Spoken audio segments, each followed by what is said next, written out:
ये बचपन पूरी जिंदगी को संवारने का टाइम है। जवानी को खूबसूरत बनाने के लिए, बुढ़ापा को मधुर बनाने के लिए, मृत्यु को अमृत में बदलने के लिए बचपन को संभालने की आवश्यकता है। और जिसका बचपन संभल गया, बाल्य अवस्था में जिसकी चेतना जागृत हो गई, जगत गुरु शंकराचार्य ने 9 वर्ष की उम्र में संन्यास लिया था, 11 वर्ष की उम्र में वेदों पर प्रवचन प्रारंभ कर दिया था। स्वामी विवेकानंद ने छोटी सी उम्र में विश्व के अंदर जाकर के प्रवचन करके पूरे अध्यात्म का डंका बजा दिया था। 23 साल की उम्र में जॉर्ज वाशिंगटन ने अमेरिका का राष्ट्रपति का पद संभाल लिया था। 23 साल के बच्चे इधर उधर घूमते रह जाते, 28 साल तक लोग घूमते रह जाते। उनसे पूछो क्या कर रहे हो, बोले अभी तो कुछ नहीं कर रहे। 28 साल उम्र हो गई, अभी कुछ नहीं कर रहे, तो अब क्या करोगे तुम? कुछ ना करना अपनी जिंदगी के लिए बहुत बड़ा धोखा है, क्योंकि जो समय बीत जाता है वो लौट कर पुनः नहीं आता है। उस समय में तो कुछ करो या कुछ ना करो। आरती का दर्शन चल रहा है, दर्शन करते रहिए, हाथ घुमाकर मस्तक में लगाइए और आरती की थाल में अपनी श्रद्धा भी अर्पित करते रहिए। समय को पहचानना, बचपन को व्यर्थ मत जाने दो। बचपन सीखने की अवस्था है, बचपन विद्या अध्ययन की अवस्था है। बचपन जवानी में जो तुम कुछ करना चाहते हो उसकी तैयारी की अवस्था है।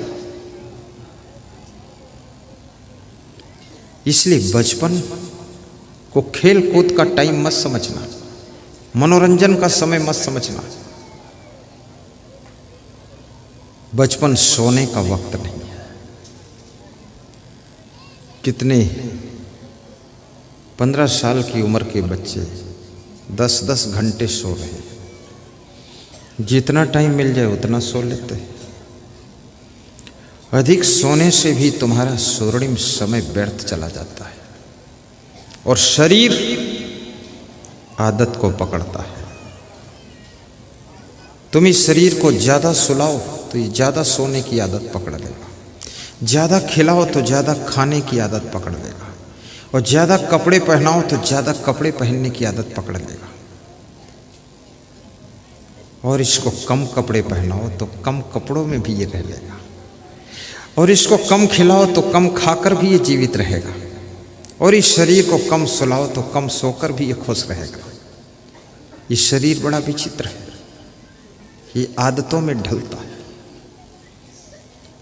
गढ़ मुक्तेश्वर में एक सज्जन के निवास पर मैं ठहरा, तो मेरे लिए इतना ऊंचा स्प्रिंग का गद्दा लगा दिया।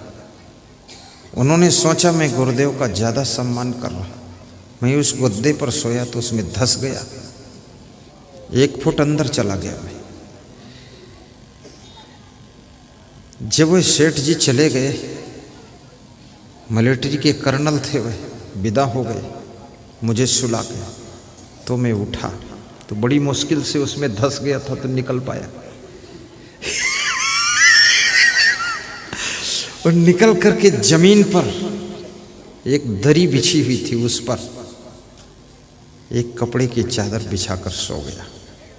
सवेरे जब वो आए, उन्होंने देखा कि महाराज जी तो जमीन में सोए।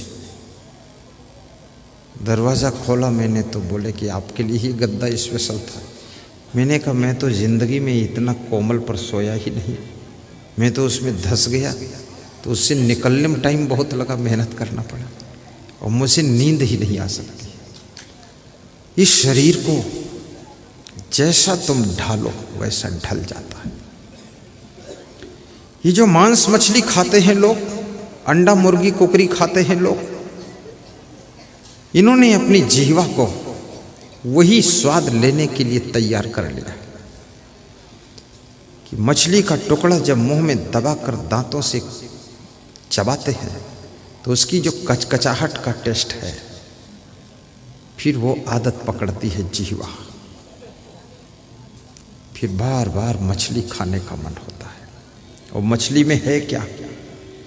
एक तरफ तुम कहते हो कि कण कण में राम है और जर्रे जर्रे में खुदा है, और दूसरी तरफ बकरा काट कर खा रहे हो, भैंसा मुर्गा खा रहे हो, गाय घोड़ा गधा खा रहे हो, चिमगोदड़ और सांप खा रहे हो। कई ऐसे देश हैं वर्ल्ड के अंदर जिन देशों में कोई चीज छोड़ते ही नहीं, सब चीज खाते, कीड़े मकोड़ों को भी खाते। वो खाने के नाम पर तो पूरा देश बहुत आगे। कितने लोग तो रोड का भी पैसा खा जाते हैं, पुलिया खा जाते हैं, स्कूल की बिल्डिंग खा जाते हैं, रेलवे की पटरी का पैसा खा जाते हैं। और कितने लोग शौचालय, केंद्र सरकार की ओर से जो शौचालय बनते हैं उसमें से भी खा लेते हैं। खैर बड़ा सौभाग्य है जो शौचालय का पैसा खाते हैं, लेटरिन का पैसा खाते हैं, वहाँ तक तो कोई बात नहीं। कभी अगर और प्रगति किया तो लेटरिन भी खा गए तो क्या होगा? हाँ, कितना खाओगे? ये मांस मछली जियो और जीने दो का फार्मूला रखो। जो लोग बासी रोटी खाते हैं उनको ताजी रोटी में स्वाद ही नहीं आता,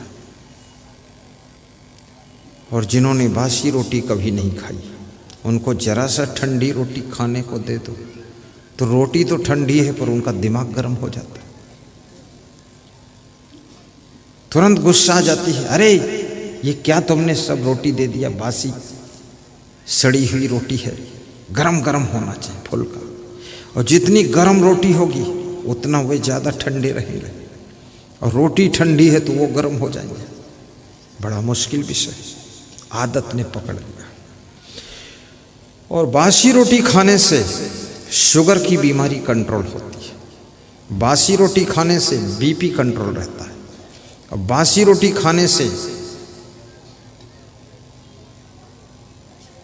आपकी बुद्धि भी कुशाग्र होती है। इसलिए बासी रोटी खा लो। और बासी रोटी खाने से घर की स्त्रियों को भी आराम रहता है, कल बनाकर रख देंगी, सुबह ठंडी में चूल्हा नहीं जलाना पड़ेगा। खा लो बासी माधोलाल, खुश रहो जाओ। और बासी और ताजी में ज्यादा फर्क नहीं है। बिस्कुट खाते हो बासी नहीं तो क्या है, नमकीन खाते हो मिक्सचर बासी नहीं तो क्या है, हल्दीराम का मीठा बीकानेरी मीठा आता है पैकिंग में सोन पापड़ी, बासी नहीं तो क्या है। ये कपड़े पहनते हुए बासी नहीं तो क्या है।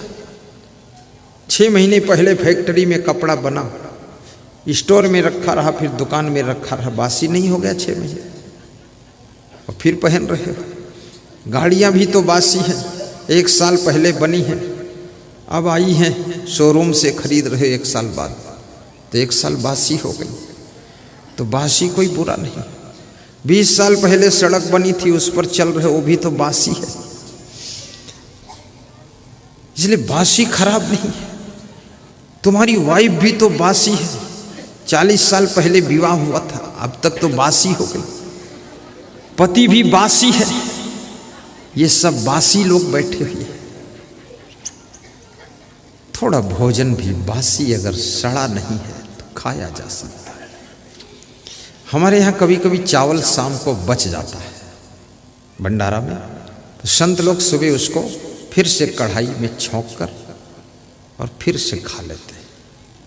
मुझे बड़ी खुशी होती है कि जो अन्न का सदुपयोग करता है वो कभी भूखा नहीं सोता है। जो अन्न को फेंकता है उसकी जिंदगी में कुछ दिन ऐसे आते हैं जब उसको भूख लगती है तो खाने को नहीं मिलता है। इसलिए अन्न का अपमान नहीं करना चाहिए।